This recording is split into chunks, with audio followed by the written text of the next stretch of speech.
Hey everyone, welcome back to my channel Glam Purvi. This is Purvi and আজকে নিয়ে চলে এলাম আবার একটা নতুন ব্লগ নিয়ে। আর এটা একটু বড় ব্লগ হতে চলেছে। আমি মিনি ব্লগসও শেয়ার করছি। কেমন লাগছে আপনারা আপনাদের অপিনিয়ন কমেন্টে জানাতে অফকোর্স ভুলবেন না। আর পেজে নতুন হয়ে থাকলে পেজটা ফলো করে নিতে ভুলবেন না। যদি ইউটিউব চ্যানেলে দেখে থাকেন তাহলে চ্যানেলটা সাবস্ক্রাইব করে নেবেন। তো আজকের ব্লগটা হতে চলেছে একটা ট্রাভেল ব্লগ। আমরা যাচ্ছি আজকে সবাই মিলে, বন্ধুরা মিলে একটা বিচে। তো কোথায় যাচ্ছি সেটাই দেখতে থাকুন ব্লগে। আমরা আমাদের নিজেদের টু হুইলারে করে যাব, আজকে প্ল্যান হয়েছে।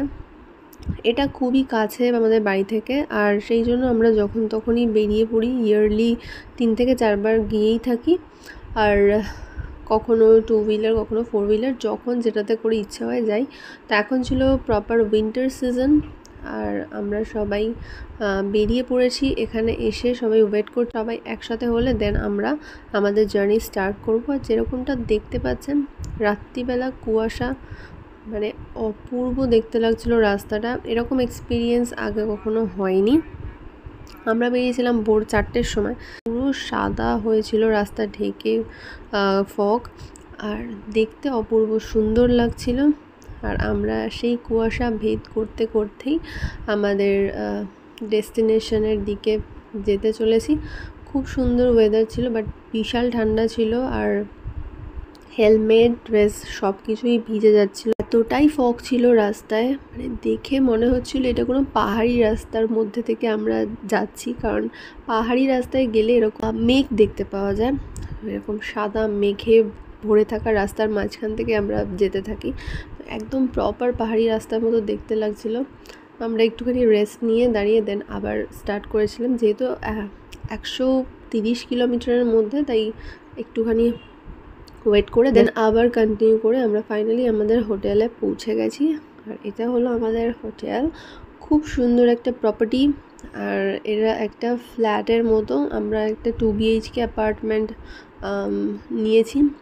খুব সুন্দর ছিল। ফার্স্টে ঢুকেই একটা সুন্দর অ্যাকোয়ারিয়াম, দেন একটা বড় ডাইনিং স্পেস ছিল, সেখানে সোফা, পার্সোনাল ফ্রিজ সবটাই ছিল। তার পাশে দেখুন কত বড় একটা রুম আছে, পার্সোনাল রুম, তার সাথে অ্যাটাচ বাথরুম।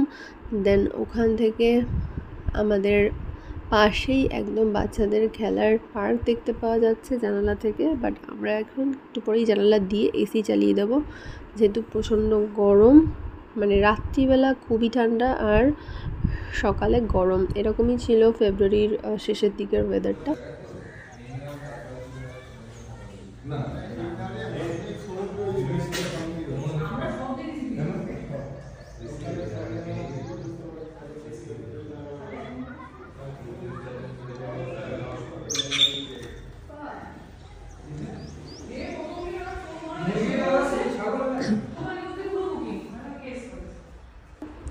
আর এই রুম থেকে বেরিয়েই পাশে ছিল আমাদের রুম।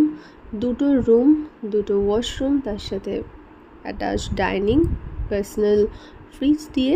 এই রুমটার প্রাইস ছিল 4000 rupees, 4000 per day per night.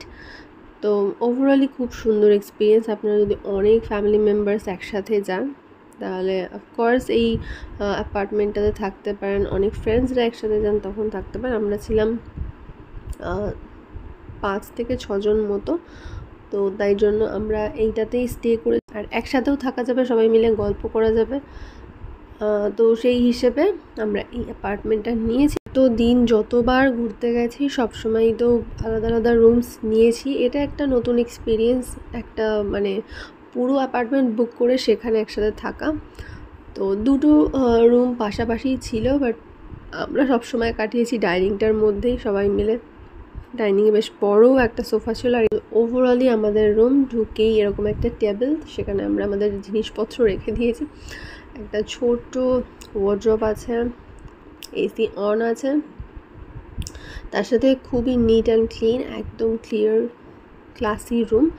আর রুম থেকে বেরিয়েই একদম ডাইনিং। এই ডাইনিংয়ে আমরা বেশিরভাগ টাইম সবাই একসাথে কাটিয়েছি।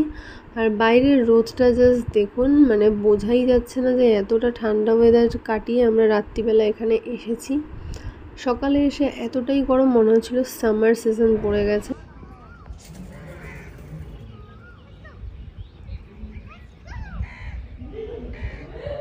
এই তো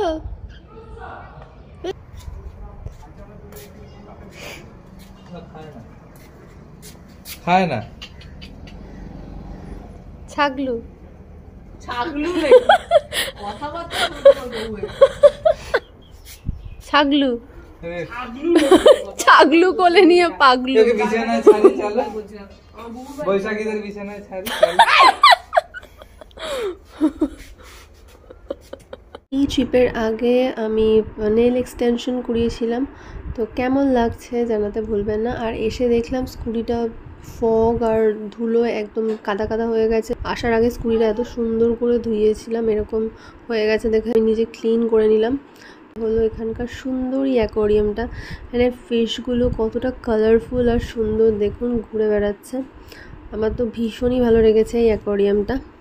আর এটা হলো ফ্রিজ, আর ফ্রিজে এসেই একটা কোল্ড ড্রিঙ্ক আর জল ভিতরে রেখে দিয়েছিলাম একটু ঠান্ডা হওয়ার জন্য, যেহেতু প্রচণ্ড গরম ছিল। আর এখানে ফিশদের দেওয়ার ফুডও ছিল, সেইগুলোকে ওপর থেকে দিয়ে দেওয়া যেত। মানে ওভারঅলি একদম নিজেদের মতো একটা পরিবেশ। আর আমরা এখন এসি অন রেখে চারিদিকে জানালা ফানালা সব বন্ধ করে দিয়েছি। এবার লাঞ্চে আমরা এখানে আসলেই চিকেনটাকে বানিয়ে আমরা সবাই মিলে খাওয়া দাওয়া করি। চিকেনও চলে এসেছে আর আমরা এখন লাঞ্চটাও সেরে নেব।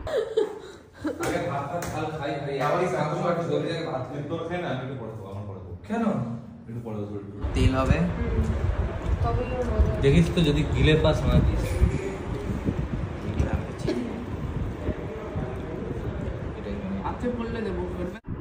দুপুরে লাঞ্চ করে একটুখানি রেস্ট নিয়ে আমরা বিকেলে বেরিয়ে পড়েছি। আমাদের এই হোটেলের একদম সামনেই বিচ রয়েছে, এখান থেকে অ্যাক্সেস করা যাবে।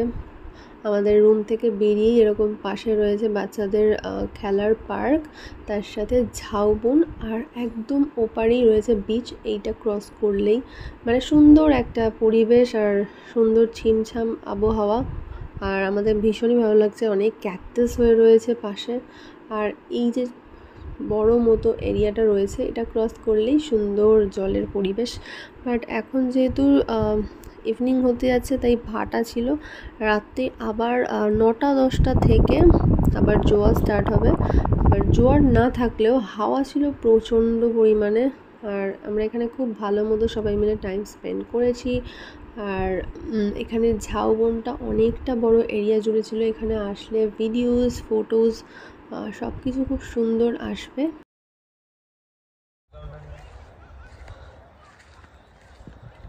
বেড়াতে এলে বেশিরভাগ টাইমই চারিদিকটা দেখে এখানকার আবহাওয়াটা এনজয় করাই উচিত। কারণ আমরা বাড়ি থেকে এত কষ্ট করে যখন এত দূরে এসেইছি, তো রুমে বেশি না সময় কাটিয়ে জাস্ট রেস্ট নিয়ে একদম মানে ফিট লাগার পর থেকেই একদম বেরিয়ে যাওয়া উচিত। থাকাটাও খুব ইম্পর্ট্যান্ট, তার জন্য সারা বছর একটু এক্সারসাইজের মাধ্যমে নিজেকে ফিট রাখাটা দরকার।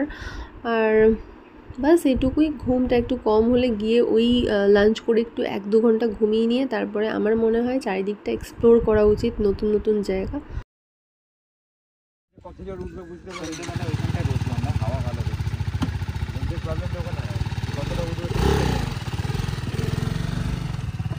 আমার মাঠে চালাতে খুব ভয় লাগে, কারণ বেরিয়ে যায়, স্পিড করে যায়। আমি পড়ে গেছিলাম ময়দানে অ্যাপাচি নিয়ে, হ্যাঁ ফুল স্পিডের রুমে নেমেছি। আমি ভেবেছি নর্মাল, দুস করে বেরিয়ে গেল পিছনের চাকাটা।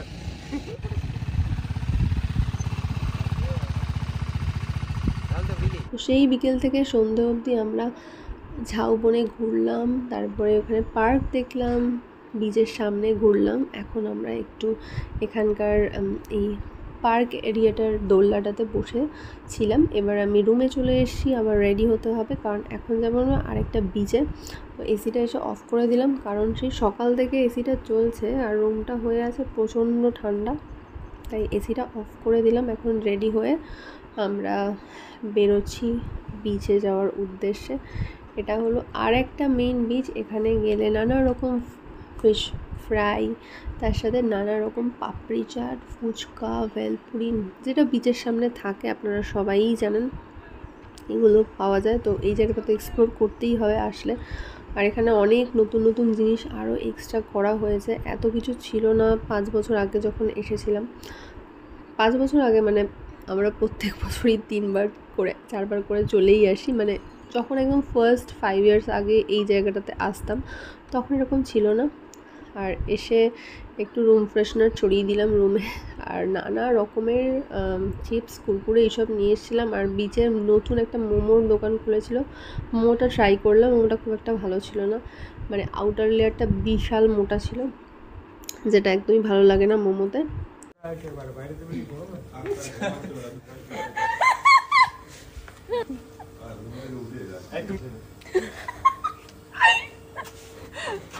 মজা ভাবি বলছি স্মুথ কর esa calva coria esta triste se va pau esta red corta ওকে দেখো ওকে আরে টিউটা দিও না ভাই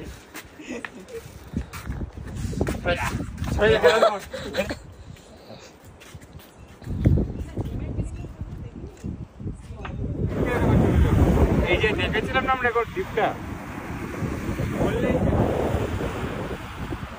বল